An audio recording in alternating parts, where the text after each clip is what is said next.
Hey there everybody, it's Jeff. Welcome back to the episode of Frontier, Michigan. Got another tailgate unbox. So, let's not waste any more time on this, quite frankly, awesome day. It's not hot, a little bit of clouds, gentle breeze, perfect low 70s. But we're not here for the weather, so let's get into it. Another box from Z1. Wonder what could be in here.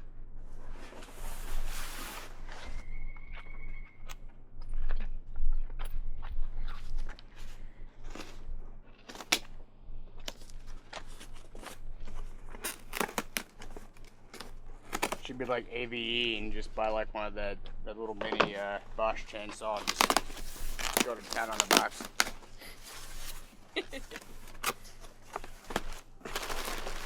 Box full of paper. That's what I ordered. So I got a bunch of things. You get out of here. No peeking. No peeking. You can't peek. Well, why? Reasons. So I got 3 jugs, quarts of Nissan synthetic gear oil. Have a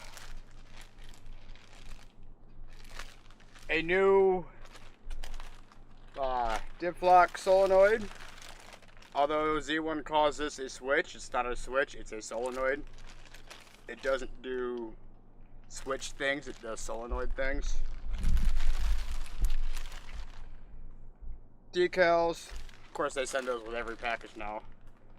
But this is to replace the solenoid that went bad in my diff, because I'm actually working on a anytime locker mod. And then the other thing that's in here is the ARB diff cover. I was planning originally on doing a Titan one, but this is just more cost effective. So if I do the Titan one, then I still gotta buy the skid plate to protect it, because the Titan one is cast aluminum and rocks. Aluminum and rocks don't mix. And since I'm not going too wild with the lift and tire size just yet, I'd rather not compromise my ground clearance just this yet. So, over here stealing my shears.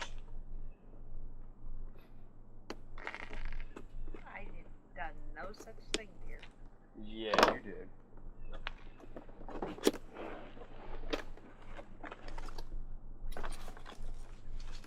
Got the bracket to mount lines and connectors that are down there on the axle housing. I assume instructions. Destructions, we don't need the destructions. You got the hardware and the dipstick. Sorry guys. I had a bug on me. And the cover itself, which is all wrapped up nice. Maybe.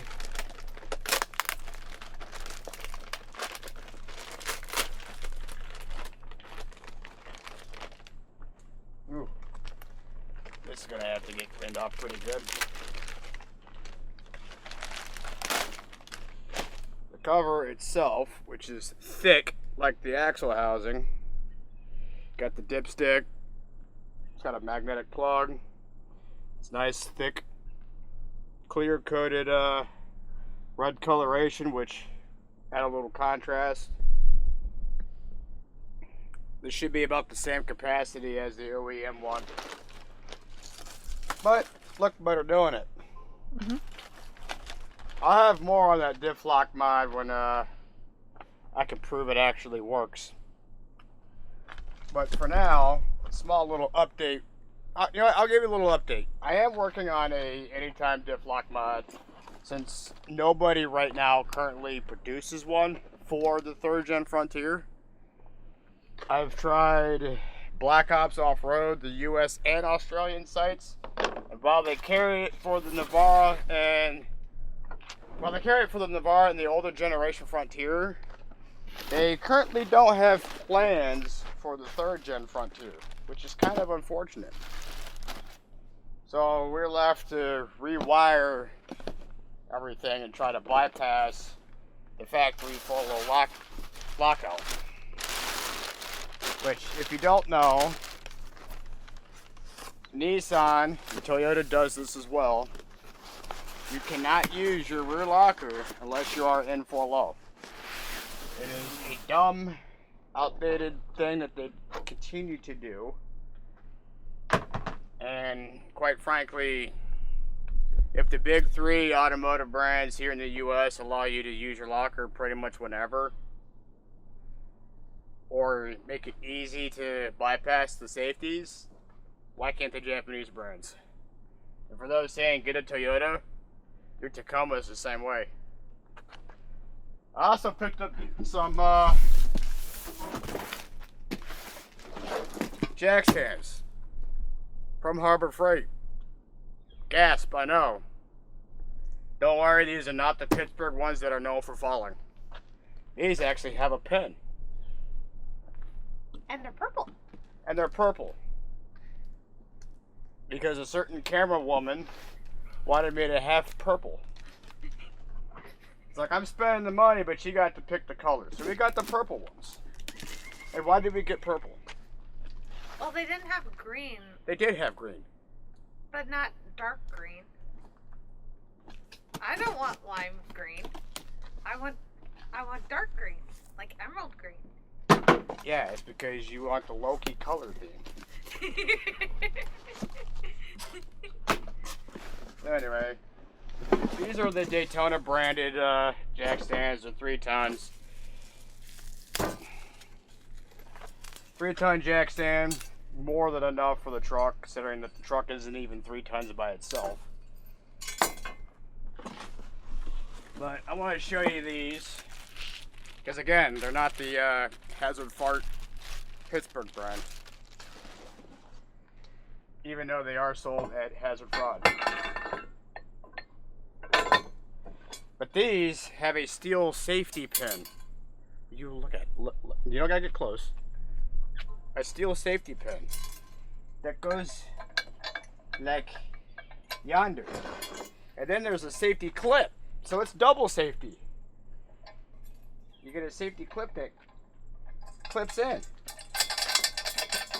This pin engages the teeth on the this part. Well, it looks... No fall down. Jack stand, no go boom and fall down. And land on your head. That'd be bad. That would be bad. So, I did need jack stands anyway, because when I do my suspension lift, I need to be able to actually support the truck without wheels on it. So, yeah. I'll probably get a couple more eventually. But yeah, nice purple color, sparkly. Yeah, laugh it up.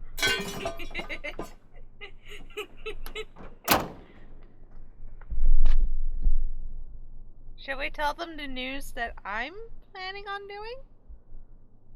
What are you planning on doing? Here, give me this. What are you planning on doing? Okay,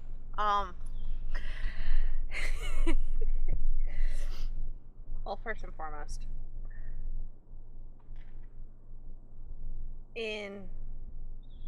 by the time my birthday rolls around, I'm going to be getting my license. I know, I am almost 34 years old. I think it's time for me. We tried a couple of years back to get my license, and other things fell by the wayside, and I didn't keep up with it. So what are you going to learn to drive in? I am going to be getting a car as well. Because you're not using the truck for that. I'm not using the truck for that.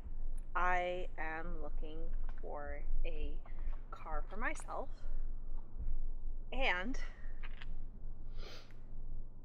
since the truck is Jeff's, I am going to not only be getting a car, and once I am proficient in driving in a cage, I am actually going to learn how to drive without a cage. Eventually, my plan is to get a motorcycle.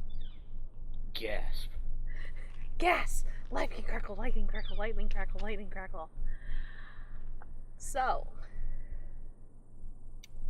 I'm not going to get a sports bike. I am going to get a cruiser because I got bad knees. I'm in my 30s. So, I need something that I am able to get on and off of so that I can actually ride the thing. I have been researching stuff for a while. I am probably going to be getting either a Indian Scout or a Honda Rebel eventually.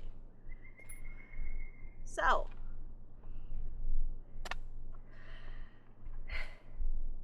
eventually, you could see motorcycle content on this channel as well. Because I think if I'm getting one, I think you were talking about getting one too. Something like that. So, these are future plans that are Yeah, way down the road. way down the road. But that is a plan of ours. I'm the motorcycle head. So, Yeah, and I'd have to get a bike too because I don't want you riding by yourself.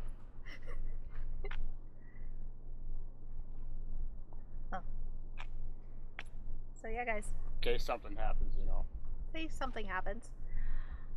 I am going to be taking the MSF, the motorcycle safety course, MSC or MSF, the motorcycle safety course, so that I am proficient and I know how to drive it, know how to ride it, so that I'm safe out on the road. I'm also going to be doing gear stuff. So, yeah, guys. All right. So, I made a community post talking about trying to get measurements of the sway bars, the amount of travel I get without and with the sway bar hooked up. And I realized after recording it and spending about an hour out in 90 plus degree weather, that realistically, to get an accurate measurement that really shows it, I need a forklift. Because doing it on the ground, when I lift the truck at the frame and lifts one side up, there's a funny effect there of lifting by the frame. The opposite side also goes up because it's lifting the truck. I need to lift the wheel, not the truck. So, unfortunately, I don't have numbers that I can show you guys as far as the benefit of taking it off. And I've also deleted the front sway bar as well. I know I said I wasn't really going to do that, but I did it anyway. And honestly, the body roll isn't too bad. If anything, it feels like a stock 3rd gen Tacoma as far as body roll, so it's that. I'm not planning on Baja-ing it around corners or anything like that, so honestly, I don't see a problem. I don't tow. Why not get the better ride out of it? Exactly. So yeah, that's been an update on things. It's been an unbox. This video is starting to get a little bit on the longer side, so we're going to let you guys go and enjoy the rest of your day. This has been an episode of Frontier Michigan. We'll catch you guys next time.